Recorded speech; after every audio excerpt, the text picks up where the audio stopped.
Hey guys, welcome back to the channel. I've got another video here from English Heritage, and this one is episode 3 of How England Was Made. I'm going to say this wrong. Uh, Derwentcote Steel Furnace.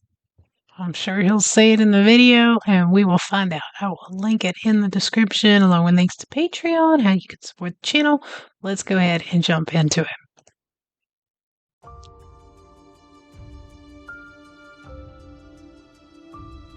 In a wooded valley on the outskirts of Gateshead sits an unassuming building. But this building had a remarkable impact on England's industrial history. Originally built in the 1720s, Derwentcote Steel Furnace played an important role in the creation of steel, allowing for a huge step forwards in engineering and production. I'm Rob Bell, engineer and adventurer, and I'm travelling around England seeking out some of the key sites in this country's shift towards a more modern way of manufacturing and living. This steel furnace employed an early method of turning wrought iron into steel and was active for over 100 years, up until the late 1800s. To find out more about the part Derwentcote played, I'm meeting Mark Douglas, Senior Properties Curator from English Heritage. You see that it's old. I tell you, there's so much more to this building once you step inside. Yeah, it's great, isn't it? It's fantastic. So Wow. tell me, when was this steel furnace operational? When was it active? It was active from the early part of the 18th century. We know probably from around about 1720. This is the earliest surviving example of a cementation furnace in the country. And that's what makes it incredibly important. Can you tell me a bit about the process of what went on in the furnace here? How you turn iron into steel? The main principle is you must not let air get to the iron because it will oxidize it. So inside this massive masonry, as you can see in front of here, there's two chests. In those two chests, they would pack bars of iron between layers of charcoal and then top the whole thing off with sand to make it airtight.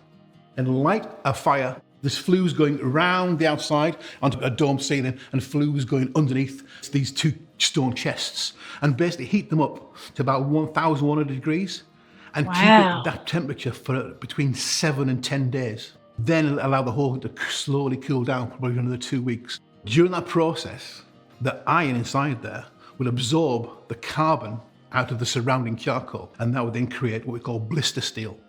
Because the whole surface would look like a pancake, or blistered up like a pancake when it came out of these furnaces. And that would be then used to forge it, do shear steel, and used to make the tools and down in the forge. What kinds of tools, what kind of implements might have been manufactured from the steel from this furnace? But anything with edges, anything with cutting edges, because it would hold an edge, and it could be made a lot thinner, scythes and shears, and also swords. Now, was this part of England then intrinsically linked to steel production? And if so, why was that? Steel production in itself isn't really intrinsically linked to any one particular place. It can be done anywhere, right? All you need is the raw materials. What made this place important is geology and geography. Geology in the sense that we have access to raw materials, such as iron, but the main thing that made this different was the route between here and the continent, between here and Sweden. The access to Swedish bar iron, which is an incredibly pure form of iron. So it was Swedish didn't know iron that was used and turned into steel here, not English iron. No, the British iron from around here was high in phosphorus. The Swedish iron was incredibly pure. Well, how important was Derwentcote then within the steel production of the greater area of the northeast? Derwentcote was one of many manufacturers around here. But it was the development of this sort of process. It lasted a long time at Derwentcote. But the valley itself, the Derwent Valley, at one point, it was the biggest ironworks in Europe. Over 50% of all the iron produced in the country in the 18th century was produced in this valley. It was just a hotbed of furnaces and steam iron and smoke, you know. It had been... That's incredible. And the fact that it still exists and it's in as good of condition as it is absolutely incredible. I'm sure there's been some sort of small restorations to it, and you guys are so good about like keeping it authentic to what it would have been. But that's incredible. Incredible. And people are so smart. I mean, how would you figure out all of that stuff, you know? It's incredible. Incredible place to be. Absolutely. Yeah, it's very hard to imagine that, when you're walking around here now. Were there other furnaces similar to this in other parts of the country then?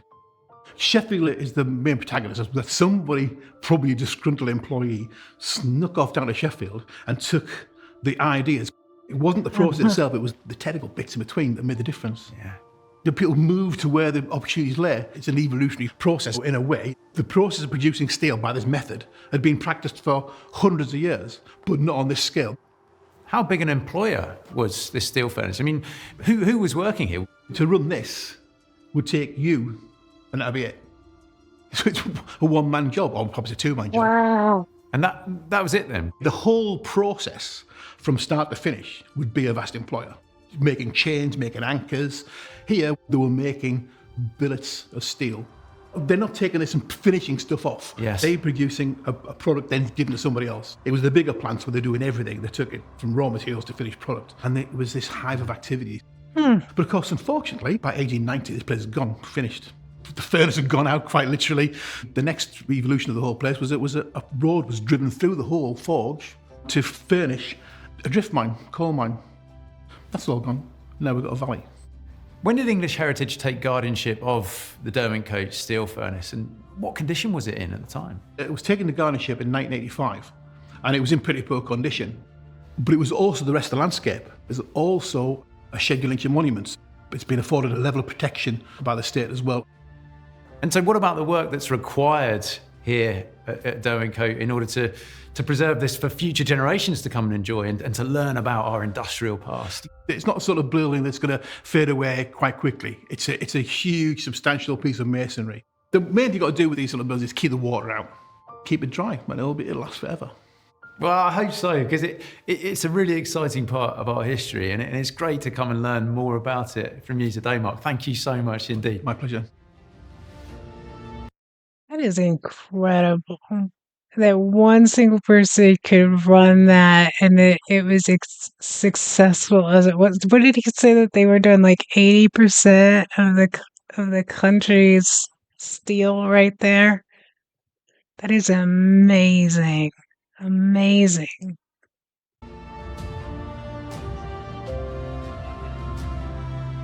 Look at that. There's plants going up out of it. This site may seem barely worthy of note, but as we've learned today, it's a hidden gem in the local, the national, and the international story of steel production. It's also early proof that the north of England would play a key role in the Industrial Revolution, and that England as a whole would be swept up in a pioneering period of manufacturing and industrialisation. The area around Derwentcote Steel Furnace is open all year round, and the furnace itself is open on special days. To find out more, check the English Heritage website. That's so cool. You guys will have to let me know if you live in this area, or if you've been there, if you've been. I mean, I think it would be so easy to drive by that and not, give it a second thought, give it a second look, and not realize the role that it played in English history. Absolutely incredible. I mean, I know there's probably so many places like that hold so much history that you go by every day and you don't think twice about it. But let me know your all's thoughts. Let me know if you've been there, if you've heard of it. Any of your thoughts. I would love to hear them. Let me know in the comments. Don't forget to like, share, subscribe. Have an absolutely awesome day, guys. I will catch you tomorrow with something else. There is actually a 4th episode of this.